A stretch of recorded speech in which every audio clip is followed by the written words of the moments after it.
वैष्णो देवी मंदिर भारत के सबसे लोकप्रिय और माने जाने वाले धार्मिक मंदिरों में से एक है और यह भारत में तिरुमला वेंकटेश्वर मंदिर के बाद दूसरा सबसे ज़्यादा देखा जाने वाला धार्मिक तीर्थ स्थल है। जम्मू में तिरुकटा पहाड़ियों में मौजूद वैष्णो देवी के दर्शन करने के लिए यहाँ हर साल लाखों लोग आते हैं। मंदिर 5200 फीट की ऊंचाई पर स्थित है और यहाँ पहुँचने के लिए आपको कटरा से लगभग 13 किलोमीटर की ट्रैकिंग करनी पड़ती है। इसके साथ ही यह मंदिर दुर्गा को समर्पित 108 महाशक्ति पीठों में से एक है और दुर्गा के प्रमुख पहलू होने के कारण हिंदू वैष्णो देवी को काली, सरस्वती और लक्ष्मी का अवतार मानते हैं। त्रिकुटा की पहाड़ियों पर स्थित एक गुफा में माता वैष्णो देवी की स्वयंभू 3 मूर्तियां हैं, जिनमें देवी काली, सरस्वती और लक्ष्मी पिंडी के रूप में गुफा में विराजित हैं। इन तीनों पिंडियों के सम्मिलित रूप को वैष्णो देवी माता कहा जाता है। पवित्र गुफा की लंबाई 98 फीट है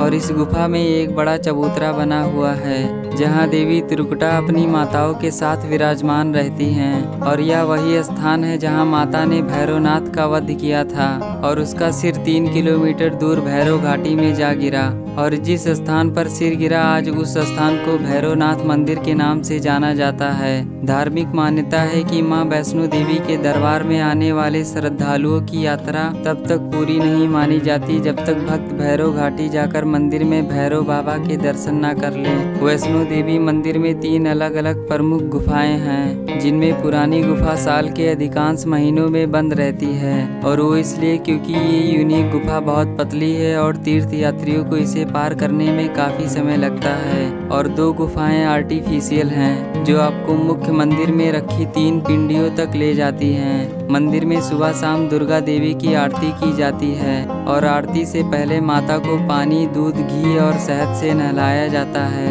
फिर साड़ी और गहनों से उनका श्रृंगार किया जाता है और इन सबके बीच मंत्र और श्लोकों का उच्चारण भी होता है। पहले पुजारी गुफा के अंदर पूजा करते हैं और फिर उसके बाद गुफा के बाहर बैठे भक्तों को आरती दी जाती है। वैष्णो देवी मंदिर में आयोजित होने वाले सबसे प्रमुख त्योहार नवरात्रि हैं, जो 9 रातों का त्योहार है जिसमें दुष्ट राक्षसों पर देवी की जीत का जश्न मनाया जाता है। और दिवाली रोशनी का त्योहार है जो अंधेरे पर प्रकाश की जीत और बुराई पर अच्छाई की जीत का प्रतीक है। चलिए अब जानते हैं इस यात्रा की शुरुआत कहाँ से की जाती है। वैसे तो वैष्णो देवी की यात्रा पूरे साल खुली रहती है और आप यहाँ कभी भी जा सकते हैं, लेकिन गर्मियों में मई से जून और नवरात्रि के बीच भक्तों की भारी भीड़ देखने को मिलती है।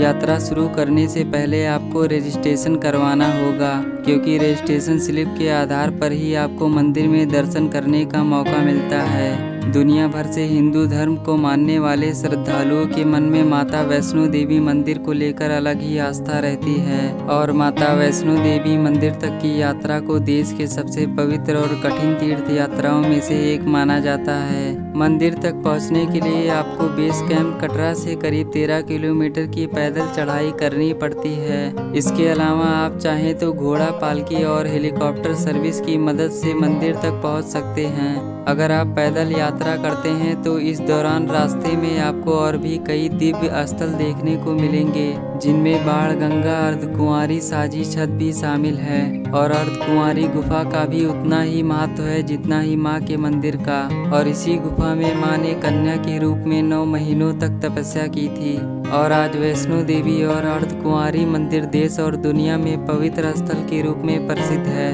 कहते हैं माँ के दर्शनों का सौभाग्य केवल उन्हीं को मिलता है जिन्हें माँ का बुलावा आता है और माँ वैष्णो देवी की महिमा ही ऐसी है कि जो भक्त माता रानी के दर्शन करते हैं वो अपने आप को भाग्यशाली कहलाते हैं। और यह मंदिर जम्मू और कश्मीर के श्राइन बोर्ड के अनुसार लगभग $16 मिलियन जो कि 135 करोड़ और 100 किलो सोने की वार्षिक आय के साथ भारत के सबसे अमीर मंदिरों में से एक है। तो अगर आप पहली बार वैष्णो देवी यात्रा पर जा रहे हैं तो इससे जुड़ी तमाम जानकारियां हासिल करके ही जाएं, जिससे आपको यात्रा में कोई परेशानी ना हो।